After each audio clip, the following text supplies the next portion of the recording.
Jemi rikthyer sërish në studio ku po komentojmë dhe po shohim në fakt takimin e Anës edhe të Arbrit. Kemi ende për të parë nga takimi juaj, por përpara se të kalojmë atje, dua t'ju jap disa informacione nga Klinika Dentare Tirana Dental Estetik. Është një klinikë moderne e specializuar në diagnostikimet dhe trajnimet të avancuara. Kjo klinikë ka disa pika të forta ku veçojmë mjeke ortodonte specializuar për drejtimin e dëmve për të gjitha grup mosha, duke filluar me aparatet ceramike estetike, maskerinat dhe mbi të gjitha së fundmi për aparatin e padukshëm lingual që është i personalizuar. Gjeni mjek kirurg të specializuar për çdo ndërhyrje kirurgjikale dhe implante të realizuara për një kohë shumë të shkurtër dhe pa dhimbje, ku zgjidhni shumicën e problemeve të mungesës së dhëmbëve. Aty ka mjek të specializuar ortoped për të shumë kërkuarat, kurorat dhe facetat e Max, të cilat realizohen në laboratorin e klinikës që ofron garanci për çdo punim dhe përkujdesje deri në detaje, si dhe shërbimet e radiografisë si kryheni në klinikë. Klinika TDA është poliklinik ku realizohen punime nga më estetike që ju mund të shihni dhe ku qëllimi i punës është që dëmbi të jetë sa më natyral. Hyni në klinikë dhe çdo shërbim mund ta kryeni aty. Klinika ndodhet në zemër të Tiranës, në zonën e ish bllokut. Për të parë dhe për të kuptuar çfarë realizojnë, hyni në Instagramin TDA Vis Poshtë Klinik dhe shihini vetë. Të gjithë shkojnë në TDA. Ti çfarë po pret? Okej. Ndjekim më njëherë pjesën tjetër të takimit.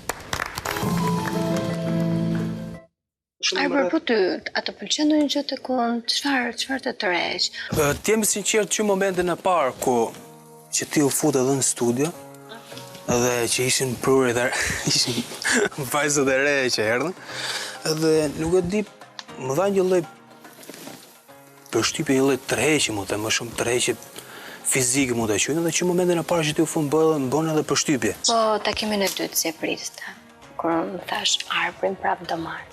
A i donë të Arbri këta, po donë të apsirë për të njofur dhe me vajzat e tjera? Jo, unë e prisja një takim dytë. E prisja?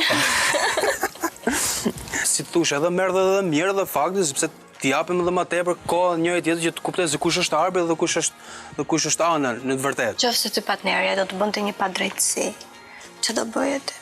Nëse do ishte një padrejtësi, se më them që mund edhe ta falja. Deri kur fal ti? Çfarë fal ti? Tradhtim për shembull, do falje ti Arbër? Kur?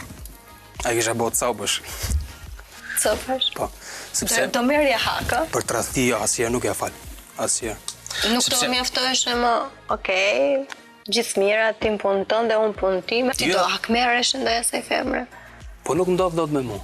S'ka shans ndodh. Po pse nuk ndodh? Po s'ka shans më ndodh. Se qa i ofron ti partnerës që nuk ka shanse të ndodhi? Dhe ofroj gëzuar.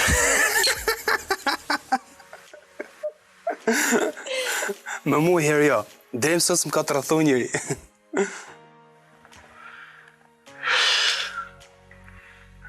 Qëfar për shikon? Dhe më të të...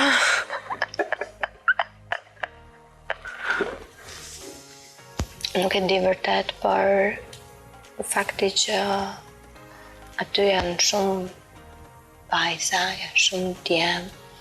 Unë doja të dija të këti çfarë do më ofroje ti mua, diçka ndryshe që se kam bërë me shkujt e tjerë. Mendoj që unë në një lidhje, ose në një raport, ose në një njohje, jam një person shumë i përkushtuar. Çfarë shef ti në një marrëdhënie me një femër që e shef si pikën tënde të fortë, që thua ti kjo është vendosmëri, nuk kam diçka që fortë që s'ma merr. Po, pika ime e fortë është diçka që unë kam një lloj vendosmërie për një objektiv që unë e kam, domethënë një objektiv, them që X femër më pëlqen ose X vajzë më pëlqen, jap maksimumin e mundshëm që ta fitoj atë respektin e saj.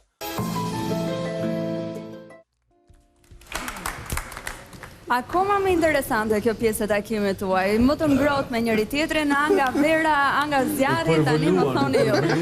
Po se nga se, nga zjarri, nga vera, nga nuk e di Arbri, duke i shumë i vendosur, kështu edhe pikë. Unë nuk e fal tradhtin, nga unë nuk i mungon asnjë gjë femrës. Nuk të trëmbi kjo, Ana? Ja. Është që ke bukur, Arian, për mashkulli është i vendosur të i vendosur që ka bi. Për sa i përket tradhtis, se ka... Si Melisa? Po do të pyesja për tradhtin, sepse meshkujt ose femrat e konceptojnë në mënyrë shumë ndryshe. Domethënë ti nuk e fal tradhtin në momentin që ka një kontakt fizik partneri jote me një tjetër, apo thjesht nga fjalët, takim që mund të ketë, dyshimet le të themi, tuaj që mund të kesh. Dyshimi edhe diçka kontakt fizik ose tamam kuptimi i fjalës që thotë tradhti është komplet ndryshe. Pra ti mund ta kesh një dyshim, po varet se çfarë dyshimi ajo mund të jetë i pabazuar ose diçka që s'ka lidhje fare me tradhtim. Po nëse vjen një Në rastin e person tradhtisë për shembull e gjykoj kështu. Nëse një njeri kërkon ta tradhtoj partnerin e vet, në radhë parë duhet ta ndërpresi direkt, sepse nuk mund të ketë tradhtim. Ose tu i vazhdo drejtimin tak, edhe mos ta tradhtohet që ti gjen krah, dhe deri këtu ishte historia jonë dhe jep fund i lidhje se sa e tradhton. Po nëse vjen një person i afërt i nëse ti vazhdon të jesh në lidhje me mua, e zëm sigurimi të fejuar ose të martuar çfarë cika, dhe ti vazhdon të tradhton mua të sta fal kur. S'besoj se është diçka e mirë. Të kuptoj, po do të analizosh gjonat. I djemve shqiptar këtu në përgjithësi, në shoqërinë tonë është që kur janë në atë fazën përgatitore të lidhjes, kanë fraza shumë të bukura, din të reagojnë shumë mirë, të thonë gjithmonë atë që të pëlqen të dëgjosh, të mahnisin ndonjëherë thua paska dhe në Shqipëri, do më thënë njerëz që e mendojnë kështu, por nga momenti që sigurohen të dashuria e partnerit dhe të lidhja e tyre, transformohet çdo gjë, ndoshta dhe rrënjësisht. Nuk e di, shpresoj mos të jetë rasti jot, por që ndonjëherë këto fjalë të shumë të bukura nuk zë. Janë ato fjalët e duhura që janë thënë, jo se i ndjen për të Ana vërtet bëri një pyetje, domethënë që ishte shumë pyetje drejt për drejt për ty. Bëri me Lisa jo Ana. Jo, flas për Anën në takim që të bëri atë pyetje, që tha nëse partnerja do të tradhtonte si do reagoje ti. Dhe ti, domethënë, ndryshove çerën komplet. Në atë moment më duket si njëri tjetër dhe the edhe fjalën në fund që unë e bëj copash. Mos jeti e njëri që nëse e shef femrën që tradhton do ushtrosh dhun mbi të, do ngresh dorë. Mbi femrën tënde, nëse e shikon këtë situatë. Çesh nuk çesh. Mu nuk më tradhton njëri, nëse ka për të tradhtuar, e vurën duke. O largohesh, zhdukesh, se mu nuk më tradhton njëri. Zëm rastin më të keq, që ajo partnere ty të tradhton o vlla, ndodh më e keqja që ti s'e ke menduar. Ti si arbër nëse e shef të s'ken çfarë do bësh ti në atë moment. Se ti the unë e bëj copash. Do ngresh dorë, nuk perceptohet ajo në moment, është një moment që nuk perceptohet. Nuk e njeh veten tënde deri ku mund të shkosh ti në një situatë që është shumë e vështirë. Sa ka provuar akoma ajo. Jo, se reagove shumë keq. Reagove shumë keq. Në këtë rast, ndoshta e ka shprehur pak me forcë, po është një pyetje pak bullallaqi që ka bërë Ana, se nuk mund të pyes një vajzë, Ana, djali që është në lidhje çfarë do bëje ti nëse do të tradhtoja. Se nuk është çfarë do bëje ti nëse unë do shkoja të pija një gotë birre, do pija një gotë verë. Po e bën një pyetje për një gjë shumë të rëndë, shumë të fortë dhe një mashkull shqiptar dhe të marrësh Arian këtë përgjigjen unë e kisha bërë copash. Po çdo thot një djalë shqiptar, jo, nëse do ngelim tek varianti që diskutuan pak më parë, do thoshte jo, do e falja dhe thjesht do ndahesh. Gjithë jeni këtu në studio, gjithë jeni këtu në studio dhe përpara kamerës dalin sikur janë të kulturuar qytetarë, sikur kanë ardhur nga Parisi e etj. Po çdo njeri nëse do të tradhtoj të partnerin vet, si do reagoni ti o vëlla? Erdi përfundoje të lutem atë që nisa. Shiko, unë nuk e mendoj që të vësh dorë në një femër. Unë hec me këtë parim vëlla, përderisa jam me ty, përderisa unë jam me ty. Por që se po diskutojmë vëlla, po diskutojmë. Po ai nuk ka të dorë të një femër. Ai do të copash. Ai do të shojë. U them te që tradhtia nuk ka falje vëlla, sepse nuk ka falje, jam dakord me ty. Nëse ti ke vendosur ta tradhtosh njëri, më mirë jepi fund asaj lidhje, vazhdo me dikë tjetër. Tu kisha, a mendon se te vetja jote ke atë pjesën që dhe mund të vësh dorë, se po më dukesh në këtë pjesë je shumë i nxehur, prandaj po të pyes, mund të arrish dhe në atë pjesë saqë do vësh dorë? Unë për t'ja përgjigje më po ti po mban 20 herë po t'jetën pyetje. Unë thash, në një situatë tradhtie normalisht çdo njeri do mërzitet atë. Do të reagosh pa u shpreh çike. Po shpreh, po Megjithatë, kjo ishte një temë e prepur në takimin e ju të dyve dhe mua më bëri shumë përshtypje sepse nga fjalia që tha Arbri, unë dhe i gjithë diskutimi këtu Arbër, më duket sikur po çlirohesh nga të gjitha emocionet, se ndoshta që prej fillimit të programit të kemi pak më të tërhequr, pak më të kompleksuar, po themi në thonjza. Ndërkohë që tani je i lirë shumë fare.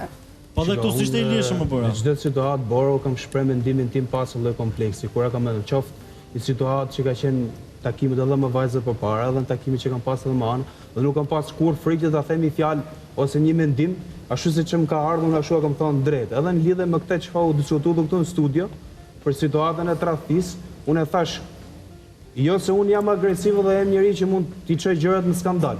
Po thjesht, si mashkull shqiptar që ne jemi me këto traditë dhe me këto. Tani pyetja ime është për ty se për tradhtim folëm shumë, e diskutuam këtu. Është qëndrimi yt në emision kaq gjatë që ka sjell lirshmërinë tënde apo pëlqimi që ke ndaj Anës? Po i lirshëm. Të bëri Ana që të ndihesh kaq rehat. Nuk e qenë kaq, më beso, ke qenë më i tërhequr. Pëlqimi ndaj anës. Shiko, Pëlqimi është bora. kur ke ndonjë pëlqim ose një lloj simpatie për një vajzë, kuptohet që je edhe pak më i lirshëm. Një diskutim. Edhe besoj që je edhe më i lirshëm për të shprehë fjalë ose një mendim të ndryshëm. Okej, Almen do t'jap fjalën vetëm pas publicitetit. Ne kemi ende për të parë nga takimi juaj. Pas publicitetit, në fakt, do të kemi edhe një moment tjetër backstage shumë interesant tuaj, që mezi po pres ta shoh edhe atë. Por përpara se të kalojmë në publicitet, do të kemi një sugjerim nga Ana, sepse gjatë gjithë javës do të kemi sugjerime nga të gjitha vajzat tek YM Organics. Po sot është dita e Anës. E ndjekim.